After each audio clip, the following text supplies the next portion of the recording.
Okay guys, so today I'm exploring some lines against Catalan. So let's say he plays something like this. And here it's very important to give this check on b4 to place the bishop on awkward square. So I have some notes here, so I'm gonna read it. Maybe I'm gonna make some pauses. If you're patient enough, stay with the video. So this bishop is slightly awkward, and then after he plays bishop d2, you go back and you achieved this bishop, to put this bishop on an awkward square. This bishop, of course, is gonna have to move again on f4. Okay. So after this, he's gonna develop the bishop. You're gonna both castle, and here you're gonna play knight b to d7. So yes, we want to play c6, but we play knight b to d7 first, because that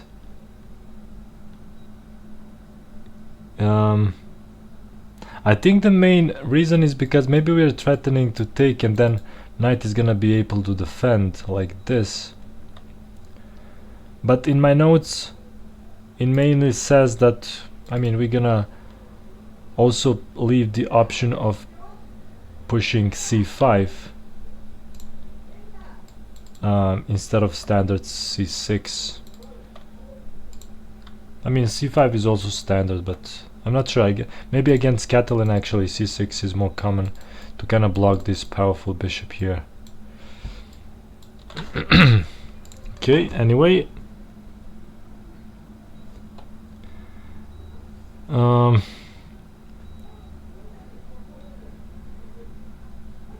Yeah, so c5 actually is gonna be, of course, the main strategic thing in these positions, but maybe not right away. We're gonna play this, develop the bishop, and then aim for c5 later on.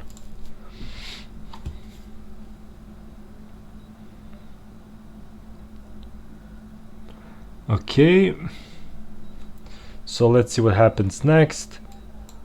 Usually white protects this pawn. Now c6, bishop f4, b6, rook d1. This is I guess standard place for the rook to pressurize the center. In case we push this, he can take, and then maybe there's gonna be some discovered attacks on the queen. We develop the bishop, knight c3, and now take. So this is key moment.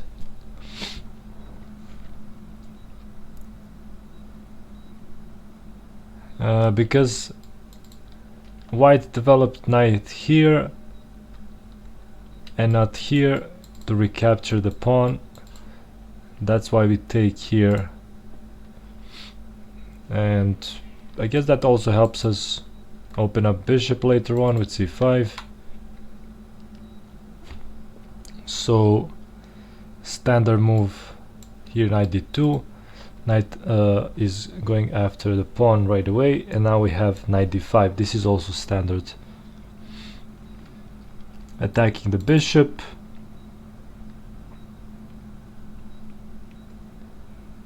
And also in my notes says freeze the d file for black's rooks. I'm not sure how that move does that. Maybe because it allows other knight to go there and then rook here or something. Maybe that makes sense.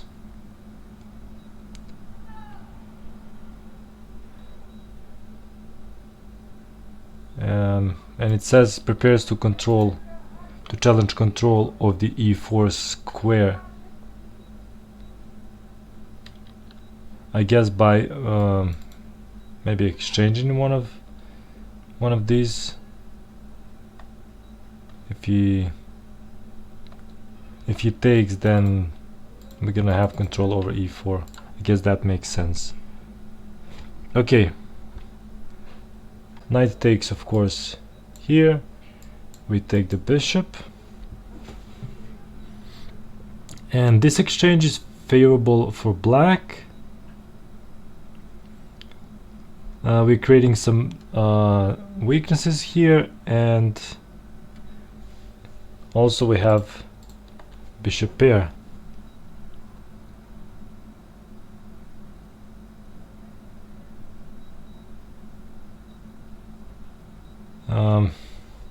Black is gonna get open g file for the rook.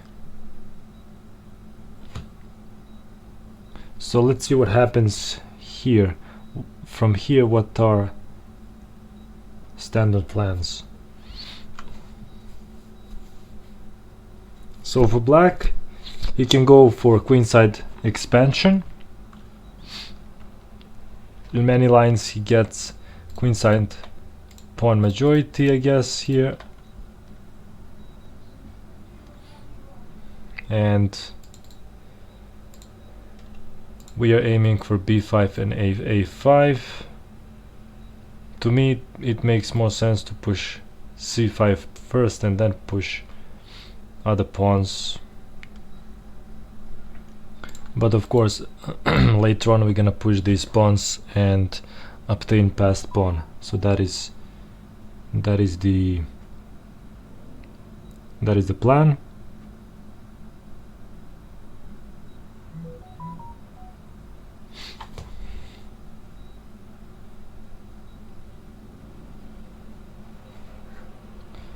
Okay. Second plan is exploiting white's weaknesses. Queen c7 to attack this pawn, followed by queen e6. How can you go to e6?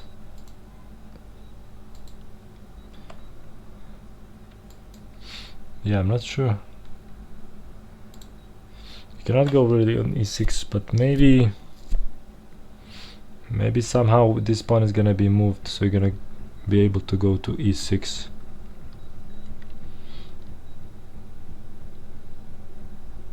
And even says queen h3, I guess, when this bishop is exchanged.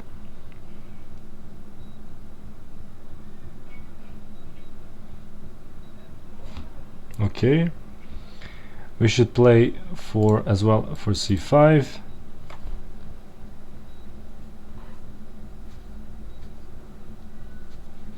We're gonna put rooks on d and c file here.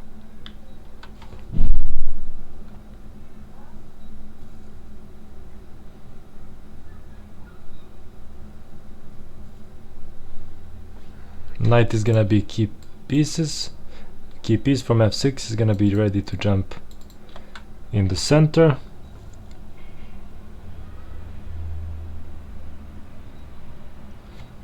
Okay, and lastly, simplification to favorable endgame.